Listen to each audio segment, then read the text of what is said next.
You know what they say. See a broad to get that booty yak 'em. Leg her down or smack 'em, yak 'em. Cole got to be. You know? Shit.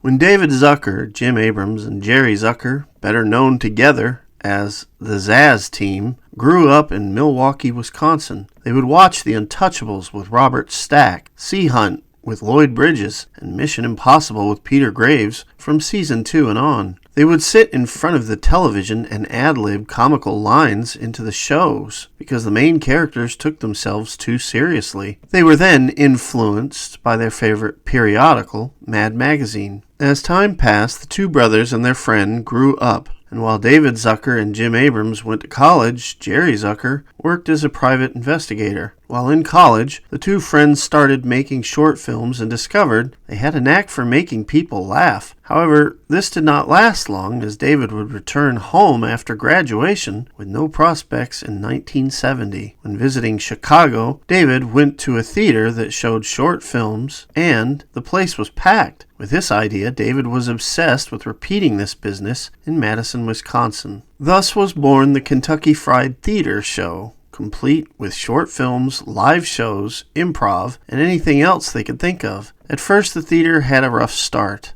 but in time, they were selling out their 70-seat theater constantly. The problem was they could only charge $1 a customer, and that meant little for future income. So the three took the big leap and relocated to LA in June 1972 and found a large building that would cost them $600 a month. They all put in money and determined that they had 3 months of operating funds, so they got to work quickly. And David Zucker knew carpentry while Jerry Zucker knew how to do electrical and plumbing, so they renovated the entire building and slept above their theater performances were played in. To help them create content for the show, they often recorded TV commercials to spoof them. So one night, while they were recording overnight commercials, they stumbled upon the movie 0 Hour. This movie was about a passenger airliner where mostly everyone is stricken with food poisoning, and a passenger with PTSD has to get a grip in order to land the plane. They loved the movie, and they began thinking of ways to spoof it, even to the point of using the exclamation point at the end of the title, which was a practice they would use on many future films. So, like they did when they were kids, they began speaking lines over the film to spoof it and imagined someday remaking the film with straight actors and filming it in black and white with props. The problem was they knew no one in Hollywood and had no idea how to write a script. So one night they saw a 21-year-old named John Landis on the Johnny Carson show. Landis had just finished a low-budget film called Schlock, and it was David Zucker who tracked Landis down. We had lunch. I thought they were funny, and they said they wanted to make a movie, so I said, "Do you have a screenplay?" And they literally said, "What's that? I mean, that sounds ridiculous, but it's absolutely true." And I said, "Well, you have to have a screenplay. What do you want to do? What's your movie?" And they said, "What does one look like? What's the form of the script? How do you actually write it?" To help them figure it out, Landis gave them a copy of his script for American Werewolf in London that he wrote in 1969. From there, the three wrote Airplane in their loft above Kentucky Fried Theater. Because their script was so close to 0 Hour, they had to buy the rights for the film and procured it for $2,500. The team even thought of doing a TV sketch show like their theater, but decided not to in the end.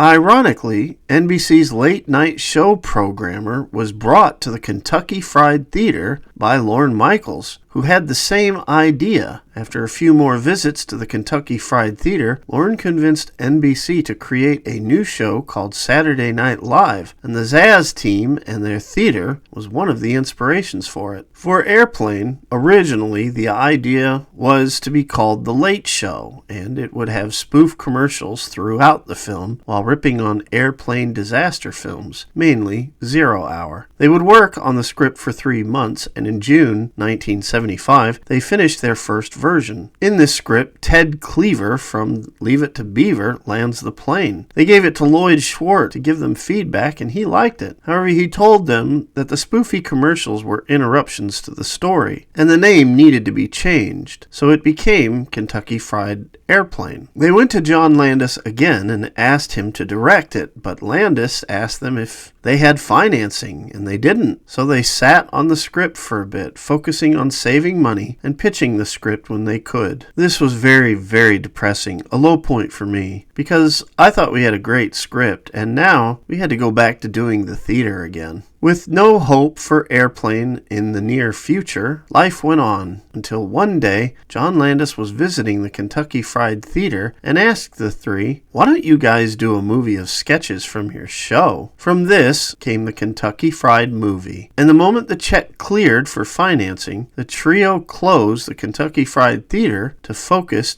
on movie making. When the film came out on August 10th, 1977, it was a raunchy, zany, and over-the-top. Most of all, it made its money's back after the first weekend it opened, and the Zaz team were in business. Landis was also in business. I got the job to supervise the rewrite of Animal House. I got Animal House because of Kentucky Fried Movie. With success in their record, they returned to their workings on the Airplane script. When they thought they had the script locked down, they began shopping it around to zero success. The script went everywhere, and even one time it was found by someone on a public bus in L.A., as there were so many copies of the script out there. Finally, there was hope for the team when American International Pictures showed interest. At the time, the studio was run by Jerry Henshaw, and everything seemed great when it was agreed the Zaz team could direct it. After the ball started rolling during their first production meeting with Henshaw, they started talking about casting, and their first goal was to get Robert Stack. Henshaw interrupted them, stating that Stack wasn't going to be in the picture. The team was taken aback as they already discussed their concept with Henshaw. But suddenly, Henshaw started yelling and went bonkers. "Listen here, let me tell you something. I'm going to control the casting. I'm going to control the sets. I'm going to control the wardrobe, locations.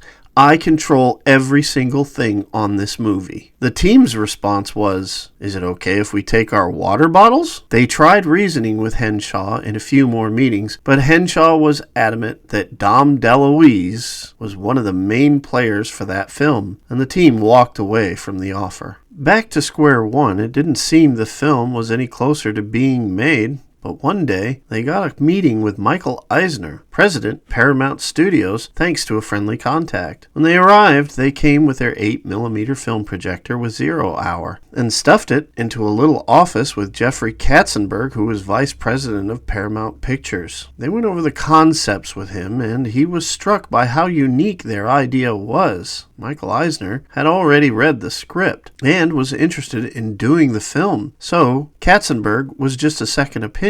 Not knowing Eisner's definite interest, the Zaz team argued that their film needed to be black and white as their vision for it, and they thought Eisner was going to pass on the project. Eisner listened politely. He didn't argue with us. He just nodded. We were getting more confident, and then, when we'd finished, he sat back in his chair and said, "Well, I have to say, you three have been very articulate. You've presented your positions extremely well, and it sounds very logical and convincing the way you've explained it. And you might be right. You may go on to actually make this movie in black and white, and on a prop plane, and it even may be a big hit, but it won't be at this studio." Stunned, the group didn't know what to say, but Eisner followed this up with, "But don't decide now. Think about it over the weekend. Let's meet again on Monday and discuss it." The team returned and capitulated on a few things with Eisner. The first was that the film needed to be color. The second was that the film would not be a classic 1950-era period plane film. Although they wanted to mirror it after 0 hour, Eisner wanted a more modern plane to reflect the current day. He wanted the film to be relatable to audiences of this time, not another time. Eisner was very direct with the team, and all of the Zaz directors appreciated his frankness. Eisner assigned Tom Perry, who was a young development executive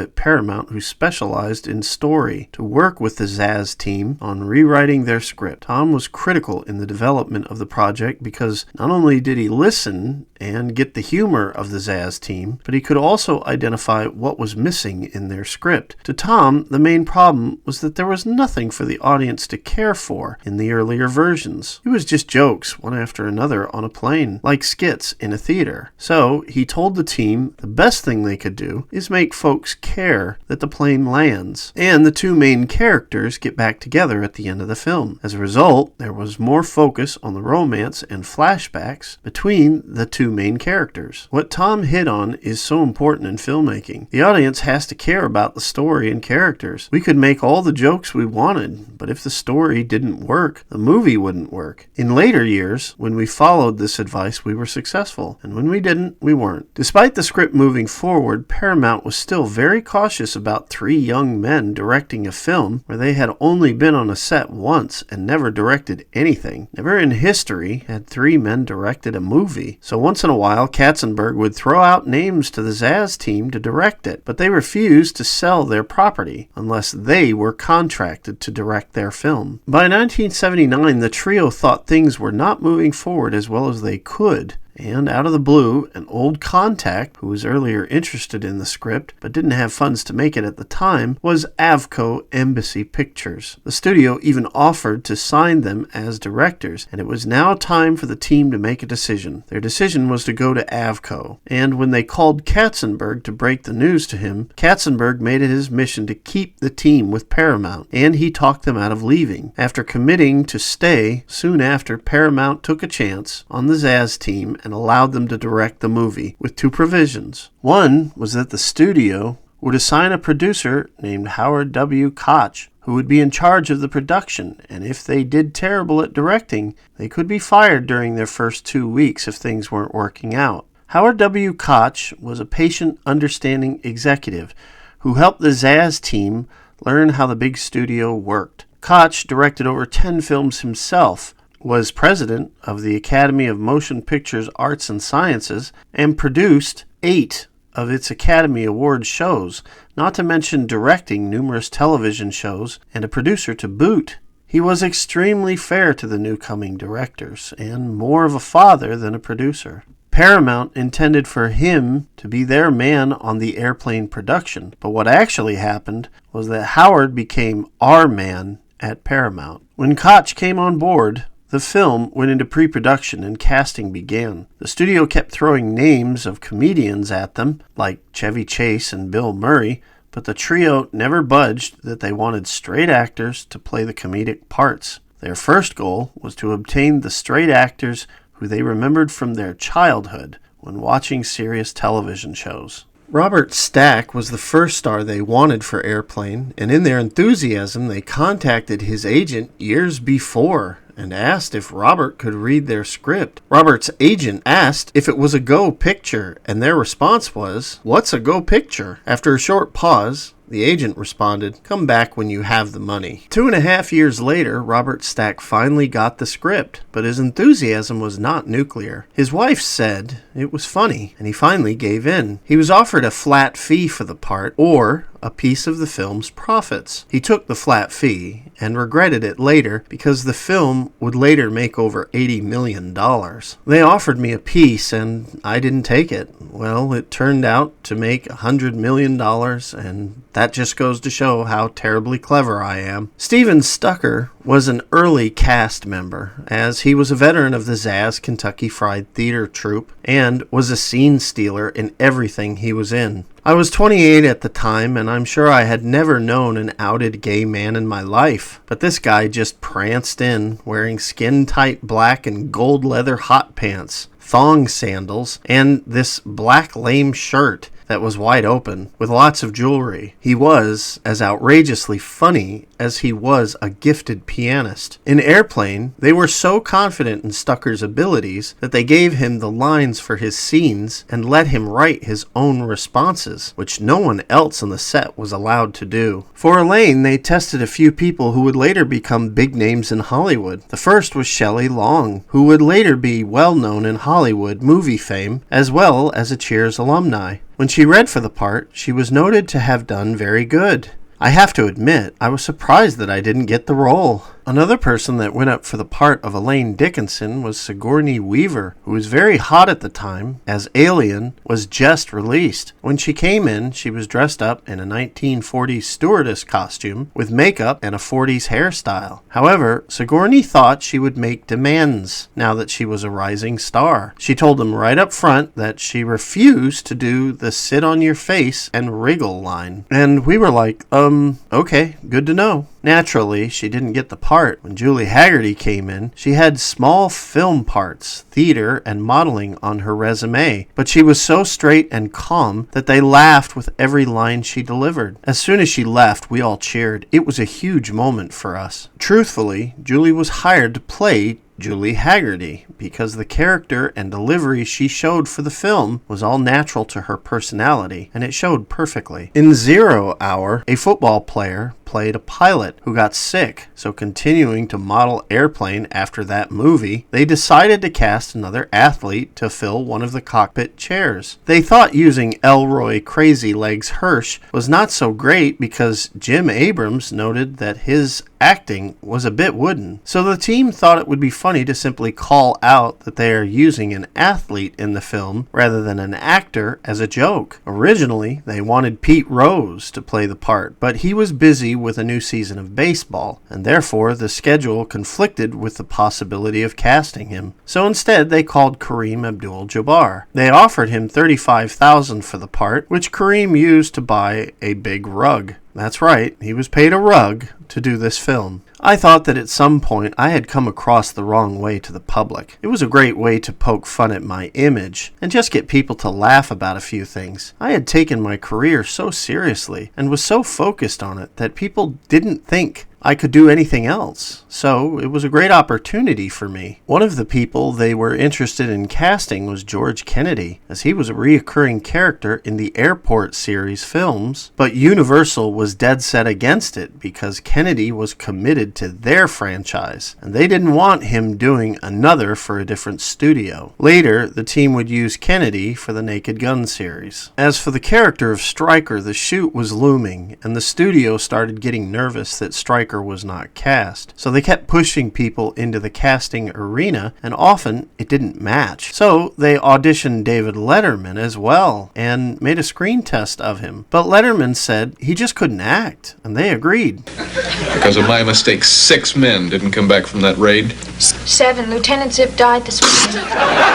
When they called to tell him he didn't get the part, he was very thankful. I have never seen anyone so elated to be told he didn't get the role. 3 weeks before the beginning of principal photography, they were down to the wire, and that was when the development executive Tom Perry told them that the studio was pushing Barry Manilow to take the lead of the film. The 3 directors thought it was a joke, but when Howard Koch came into the room and verified that the studio was favorable to the idea, they knew it wasn't. Everyone thought it was a terrible idea. So, Perry told the filmmakers that he would handle this, and he took it upon himself to call Manilow's agent. So I said, well, do you know anything about the 3 guys who are making the picture? He said, oh, there are 3 of them? I said, yeah, they're gonna all be co-directing it. This is only the first studio picture they've ever worked on.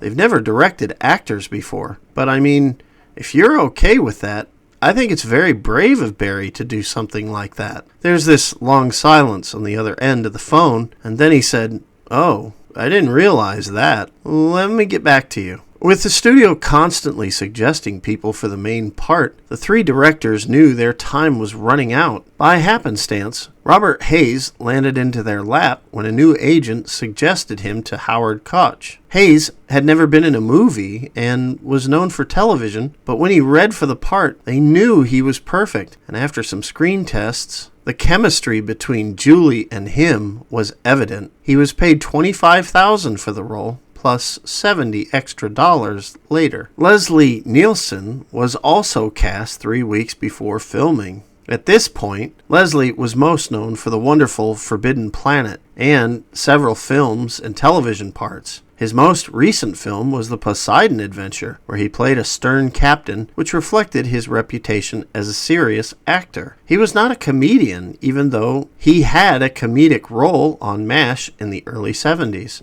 Without hesitation, they cast Leslie, and when the Zaz team told their casting director, Joel Thurm, he was stunned. Leslie Nielson? Leslie Nielson is the guy you cast the night before. Leslie was extremely grateful to the Zaz directors because he wanted to break into comedy and even mentioned that he would have paid them to have a shot to do comedy. You know, I have to protect that image. Don't you think? The only problem was that during the shoot, at the beginning, Leslie didn't quite understand what the Zaz team were trying to do. So he would add little funny expressions or slant on his lines. Finally, he was approached by the directors and given a videotape of 0 Hour. They told him to watch the actor who played the doctor carefully. When he returned the next day, he carried out their expectations perfectly and played his character straight. After everyone was cast, the entire crew came together for a table read, and for a moment, things seemed tense. Lloyd Bridges, Robert Stack, Leslie Nielsen, and Peter Graves are kind of standing around in their own group. They were all legends to me. I walked close enough to hear them, and they were basically all just asking each other, well, what do you think? They were all a little jittery about it, and Howard Koch comes over, puts his arms around them and says something to the effect of, "Don't worry, these boys are great. It's going to be terrific." So they sat down and began the read-through. I remember one of them, I think maybe Lloyd Bridges, was the most serious of the bunch and was like, "So you want us to be funny?" And the boys go, No, just play it straight." And that was really the key. They couldn't exactly come right out and say, "You're gonna be really funny just being yourself." But that's basically what was going on. Filming began on June 20th, 1979. At the beginning of the shoot, the scenes with Elaine, Stryker, and the doctor were the first things worked on. And when Paramount was sent the dailies, the first noted scene they got was when Nielsen says, I am serious, and don't call me Shirley. After seeing that one clip, Paramount and the execs immediately got what the Zaz team was trying to do, and they were laughing triumphantly. Immediately after seeing that scene, the team was called and told not to worry. They got it. The directors should now have no fear of being fired. Well, that's the end of this video. Sorry to say, you have to wait another week to finish the series. What a pisser. If you like what you see here, click like and subscribe. Use super thanks. It helps.